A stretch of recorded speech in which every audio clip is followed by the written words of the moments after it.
말씀은 데살로니가 후서 3장 4절에서 5절입니다.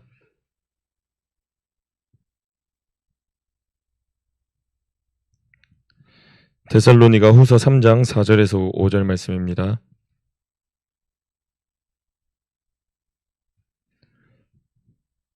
다 같이 합독하시겠습니다. 너희에 대하여는 우리가 명한 것을 너희가 행하고 또 행할 줄을 우리가 주 안에서 확신하노니 주께서 너희 마음을 인도하여 하나님의 사랑과 그리스도의 인내에 들어가게 하시기를 원하노라. 아멘. 기도드리시겠습니다. 하나님, 오늘 말씀에 보면 너희에 대하여 우리가 명한 것을 너희가 행하고 또 행할 줄을 확신한다고 사도 바울이 편지에 적었습니다. 하나님, 하나님의 말씀을 알려주고 하나님의 뜻을 사람들에게 전하는 사람들의 마음은 내 이야기, 비록 내가 하는 이야기지만 사실 내 이야기가 아니라 하나님의 이야기를 이 사람이 꼭 들어주겠지, 이 사람이 꼭 순종하겠지, 꼭 변하겠지 하는 믿음으로 말해주는 마음입니다. 하나님, 말해주는 사람들 그리고 알려주는 사람들의 마음을 우리가 이해하고 또한 그 하나님의 기대에 부응하고 합당하는 우리 모두가 되게 하여 주옵소서. 예수님의 이름으로 기도드립니다. 아멘. 할렐루야. 오늘 이 어린이날을 맞이해서 중고등부 아이들이 중고등부 선생님과 뜨거운 시간을 보냈다는 것을 전해 들었습니다. 그리고 또 지난주 토요일에는 우리 아동부 선생님들이 우리 아동부 아이들과 같이 에버랜드에 가서 하루 종일 놀아주다가 오셨죠. 참 믿음 안에서 하는 이러한 봉사와 놀이와 사역과 이 모든 교제, 그리고 세상 사람들이 하는 만남과 세상 사람들의 그 직장, 이것의 차이가 무엇이 있을까? 바로 전자인 우리 믿음의 사람들은 무언가 바라는 게 없습니다. 대가를 바라고 하진 않습니다. 하나님, 내가 이걸 할 테니까 뭔가를 해주세요. 하나님, 제가 지금 가서 교제하고, 하나님, 제가 가서 지금 희생하고 봉사하고 할 테니 제 뭔가를 들어주시고 해주세요. 이러한 마음으로 하는 것은 사실 믿음의 사람의 올바른 모습이 아니죠. 반면에 세상 사람들은 왜 무엇을 합니까? 내가 취미를 즐기는 이유조차도 나의 편안함을 위해서입니다. 직장에 다니는 이유는 내가 돈을 벌기 위함입니다. 내가 어떤 모임에 들어가는 이유는 그곳에서 정보를 알고 그곳에서 무언가를 알고자 하는 목적이 있기 때문입니다. 아무런 대가도 없이 하는 사람들은 세상에 없습니다. 오로지 그리스도인들밖에 없는 줄 압니다. 이 대가 없이 모든 걸 우리가 투자가 아니죠. 모든 것을 바치고 헌신하는 이유, 그것은 바로 모든 것을 다 내어주시는 분이 하나님이시기 때문입니다. 그 하나님을 믿는 우리들이 아버지가 그렇게 흘러가고 계시는데 아버지가 삶으로 보여주신 모습은 그것이고 성경으로 말씀하시고 있는 그 모든 모습은 그 모습인데 그 모습을 순종하지 않으면 자녀인 우리가 어찌 올바른 도리로 살아가고 있겠다 말을 할 수가 있겠습니까? 오늘 아침 하나님 앞에 이제 기도를 드리는데 제가 너무 연약하니까 그 연약함 때문에 죄송해서 너무 눈물이 나는 거예요. 연약함을 하나님 앞에 인정할 수밖에 없는 그 죄송함이 너무 넘치는 거예요. 그러니까 저는 하나님 앞에 연약하고 싶지 않아요. 하나님께 더 이상 상처 드리고 싶지 않거든요. 분명히 잘 살아가고 싶고 이겨내고 싶고 모든 일에 주님께 맡기고 싶고 앞서 말한 그 대가 없이 드리는 그 삶조차도 하나님 앞에 기쁨으로 드리고 싶은데 그게 우리 머리는 아는데 마음이 쉽게 따라오진 않는 거예요. 그래서 하나님 앞에 하나님, 저 정말 연약하고 싶지 않아요. 하나님 앞에 연약함을 보여드리고 싶지 않아요. 근데 말은 그렇게 하는데 연약한 걸 알고 있으니까 하나님 앞에 어쩔 수 없이 그 연약함을 인정할 수밖에 없는 그 죄송함. 사실 연약하지 않고 우리가 강인하고 문제가 없으면 낮아질 수가 없겠죠. 하나님 앞에 매달릴 수도 없겠죠. 그런데 그 사실을 알면서도 연약할 수밖에 없는 제가 하나님 앞에 너무 죄송한 거예요. 하나님 앞에 연약한 사람들, 하나님 앞에 겸손을 할 수밖에 없어야 되는 우리들, 겸손하고 연약하고 낮아질수록 더욱더 하나님의 음성을 들어야 될 줄 믿습니다. 오늘 데살로니가후서 3장 2절 말씀에 보면 또한 우리를 부당하고 악한 사람들에게서 건지시옵소서 하라. 믿음은 다 같이 읽겠습니다. 모든 사람의 것이 아니니라. 믿음은 분명 모든 사람의 것이 아니라고 하였습니다. 이 말은 무엇이냐? 아무리 믿음을 전하고 이야기를 하고 해도 그 믿음을 받아들일 사람은 받아들이고 받아들이지 않는 사람은 안 받아들인다는 말입니다. 세상에는 주님을 향해 믿고 대가 없이 살아가는 부류의 사람들이 있는 반면 주님을 믿는다 할지라도 대가를 바라고 내가 살아가고 싶은 대로 살아가는 세상 사람들과 똑같은 부류의 사람들이 있습니다. 열왕기상 3장에 보면 솔로몬의 꿈속에 하나님이 나타나시죠. 그리고 하나님이 솔로몬에게 말씀하십니다. 너가 원하는 것을 들어주겠다고. 그때 솔로몬이 하나님께 구한 것은 하나님 세상에 자기 이스라엘 백성에 수많은 사람들이 있습니다. 이 많은 사람들이 다 와서 각자 저마다 이야기를 하는데 그 사람들의 이야기를 들을 수 있는 마음, 듣는 마음을 허락하여 주옵소서. 그 이스라엘 백성들이 살았던 그때, 솔로몬 왕이 있었던 그때는 얼마나 백성들이 무지하고 미개했습니까? 두 여인이 한 아기를 데리고 와서 이 아기가 누구의 아기인지도 모르겠습니다 라고 말하는 그 정도의 수준밖에 안 되던 사람들이었어요. 불과 10세기, 그러니까 10세기 중반 때 그 유럽 사회, 욕처럼 발음이 들렸는데 그 중반 때 그 유럽 사회까지만 해도 귀족들이 얼마나 자기들만 아는지, 백성들이 미개한 걸 아니까 매일 그들은 잔치를 벌이고 술을 마시고 그리고 성에 취하고 각종 쾌락에 빠져서 살기 바빴습니다. 그 하이힐의 유래도 그거이지 않습니까? 바닥에 당시에는 똥오줌이 너무 많으니까 그게 안 묻기 위해서 하이힐을 신고 다녔고, 그리고 드레스, 롱치마를 입고 다녔던 이유가 무엇입니까? 배변 볼 곳이 없으니까, 화장실이 제대로 된 곳이 없으니까 파티하다가 밖에 나가서 몰래 똥오줌 보고 오려고. 다 그러한 사치로 시작된 것들 아닙니까? 근데 그거보다 훨씬 더 1000년 전에 있었던 그 이스라엘 사회에서 솔로몬 왕이 구한 것은 바로 듣는 마음이었습니다. 그 듣는 마음 이면에는 겸손함이 깔려 있었습니다. 오늘 이 데살로니가후서 3장 2절에 나와 있는 믿음은 모든 사람의 것이 아니라는 말씀. 우리가 만약에 믿음이 있다고 하면 이 믿음은 들음에서부터 난다고 하였는데, 그러한 믿음을 가진 사람들이 듣는 마음조차 없으면 어떡하겠습니까? 우리는 듣는 마음을 가져야 될 줄 믿습니다. 그리고 이 데살로니가후서 3장으로 데살로니가 편지는 끝을 냅니다. 데살로니가후서 3장에 사도 바울이 마지막으로 데살로니가 교인들에게 강하게 권면한 것은 바로 6절 말씀입니다. 형제들아, 우리 주 예수 그리스도의 이름으로 너희를 명하노니 게으르게 행하고 우리에게서 받은 전통대로 행하지 아니하는 모든 형제에게서 떠나라. 참 제가 정말 이번 주에 게으르게 살았거든요. 이 말씀을 읽는데 너무 부끄러운 거예요. 이번 주에 어떠한 일이 있었냐면, 제가 집에 침대에서 누워 있었습니다. 침대에 누워 있었는데 갑자기 저희 엄마한테 카톡이 온 거예요. 아들 뭐 하고 있어?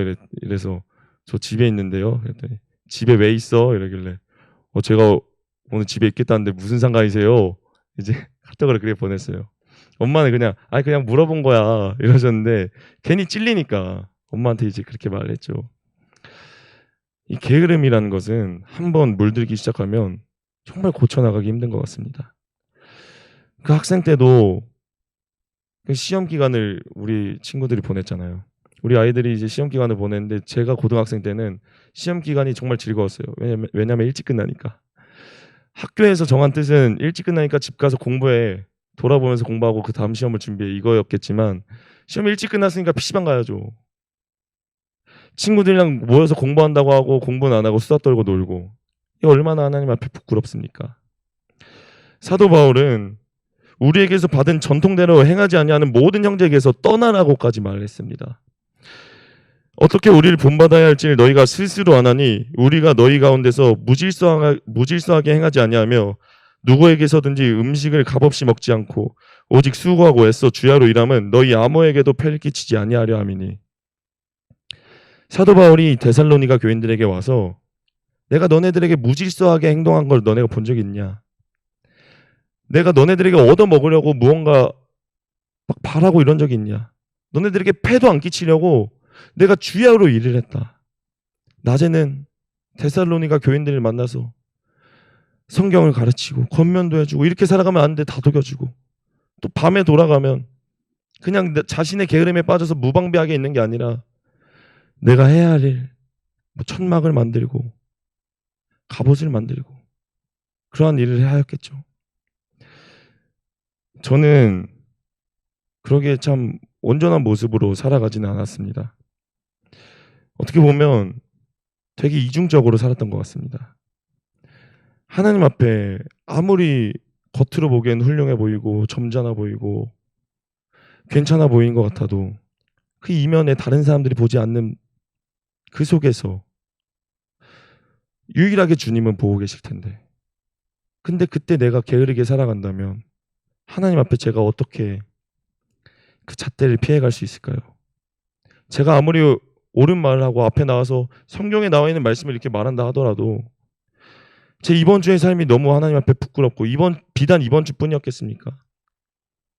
평소에 제 삶 자체가 하나님 앞에 게으르고 미디어에 빠져 살고 그런데 우리가 이러한 게으름에서 벗어나야 될 줄 믿습니다.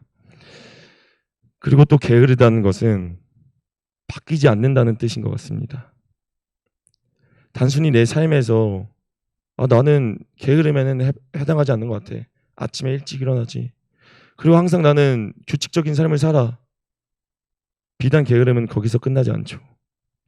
내가 바뀌어야 되는데 바뀌어야 되는 걸 머리로는 알면서 바뀌지 않는 것, 그 또한 게으름인 줄 믿습니다. 우리가 들었던 권면들, 우리가 들었던 이야기들, 듣는 마음을 가졌었던, 듣는 마음을 원했었던 그 높은 위치에 있던 솔로몬 왕의 그 겸손함도 쫓아가지도 못하는 그런 우리가 어찌 하나님 앞에 성실하고 부지런하다고 할 수가 있겠습니까? 제가 이제 제가 사역하고 있는 교회에 아동부에 이제 ADHD 진단을 받은 한 소년이 있습니다. 근데 이제 그 소년에게 다가가는 선생님들이 아무도 없어요. 그리고 그 소년이 조금이라도 수다를 떨거나 크게 장난을 치거나 하면 혼내키는 선생님과 어르신들밖에 없습니다. 이 친구가 아동부 예배가 시작되기 한 2분 전쯤에 갑자기 확 사라져요. 그 전에 성전에서는 조그만 해가지고 금방 찾아가지고 데리고 왔는데 성전이 넓어지니까 저는 당장 이제 단 위에 올라가야 되는데 얘가 사라지면 지하 2층부터 막 4층까지 막 정신없이 돌아다니는 거예요. 근데 이 아이가 유일하게 안기는 사람이 바로 저입니다. 모든 선생님들 다 피하고 다니는데 저한테만 오면 꼭 안겨요. 옆에 계속 껌딱지처럼 붙어 있어요. 저는 그렇게 많은 사랑을 주지도 못했죠. 정말 일주일에 한 번밖에 안 보는 그 짧은 사이에 어떻게든 조금 가르쳐주고 싶고, 그리고 그 아이에게 쓴소리 하기보다는 좀 사랑 주면서 한 가지 행동씩이라도 바뀌었으면 하는 간절한 마음에 하나하나 매주마다 약속을 합니다. 근데 어저께 이정희 목사님이 수요 영시 예배 때 말씀하신 그 다른 사람들에게 함부로 하는 그 모습들, 교만한 모습들, 이런 거 아무리 들어도 내 삶에 변하지 못하면 그것이 어찌 우리가 성실하고 부지런하다고 할 수가 있겠습니까? 게으르다고 했으니까 게으르지 말아야지 하고 그냥 다음날 일찍 일어나고 이렇게 살아가는 게 아니라 성경에서 말한 나에게 부족한 것들, 나보다 낮은 사람을 섬기지 못하는 자세면 그러한 자세, 기도에 열심이 아닌 그 자세, 혈기에 약한 자세, 음란에 약한 자세, 뭐 이런 모든 세상 제약에 약한 자세들, 그것을 변하려고 노력하는 그 모습이 성실함 아니겠습니까? 14절 말씀에 누가 이 편지에 한 우리 말을 순종하지 아니하거든 그 사람을 지목하여 사귀지 말고 그로 하여금 부끄럽게 하라. 굉장히 강하게 권면을 하고 있습니다. 사람의 특성을 알고 있기 때문에 사도 바울이 말을 하였겠죠. 데살로니가 전서에는 좀 유하게 썼었습니다. 근데 후서에는 굉장히 강하게 말을 합니다. 우리가 이 장안동 성전으로 온 지 얼마 안 됐었을 때 제가 그때 농담도 함부로 하고 그리고 교만하고 공부를 막 끝낼 때였습니다. 그러다 보니까 공부하는 기간 동안 제가 지쳐하고 힘들어하니까 제 죄가 많은데 제가 힘들어할까 봐 뭐 이정희 목사님이나 뭐 다성이 형이나 선행이나 뭐 쓰랍이나 저한테 말을 해주고 싶어도 말을 못 해줬었어요. 근데 공부가 딱 끝나고 나니까 이제 저에게 주영아 이것도 부족해, 이것도 부족해, 이것도 잘못했어, 이렇게 얘기를 해주기 시작했습니다. 그런데 듣는 저의 태도는 그냥 얌전히 듣지 않았어요. 이 4층 성전에서 부목사님실에서 목사님께 대들었었습니다. 제가 하고 싶은 말, 제 생각에 맞는 말, 내가 생각할 땐 이게 맞는데 해서 저는 권면하는 시간이 남들은 30분 1시간이면 끝날 시간을 2시간 3시간 일주일 한 달 이렇게 길게 갔었습니다. 지금 막 몇몇 문제들로 혼나는 청년부 형제자매들을 보면 그래도 저보다 낫다는 생각이 착 들어요. 저는 대들었었거든요. 저는 제 말 막 했었거든요. 이 영적인 게으름까지 갖춰져 가지고 한 번 얘기를 듣고 나면 아 맞아, 인정해야지, 인정하랬어. 내 입을 열기 전에 인정부터 하랬어. 근데 마음속에 인정이 안 되는 거예요. 번뇌함이 막 들어오는 거예요. 아니 이것도 잘못이라고? 여기서 예배까지 더 드리려고? 기도도 더 하라고? 어떻게 하라는 거야? 사람이라면 비단 어느 정도 숨통 트일 공간은 줘야 되는 거 아니야? 내가 생각할 때 이렇게 하는 게 맞는 것 같은데. 이런 마음속의 시끄러움들이 정리가 도저히 안 됐었습니다. 우리는 하나님 앞에 인정하고 변하고 부끄러움을 당하기 전에 변해야 될 줄 믿습니다. 그래 또한 그렇게 권면해주고 말해주는 사람들에게 사도 바울은 말합니다. 15절입니다. 그러나 원수와 같이 생각하지 말고 형제같이 권면하라. 아멘. 그러나 무엇과 같이 생각하지 말라고요?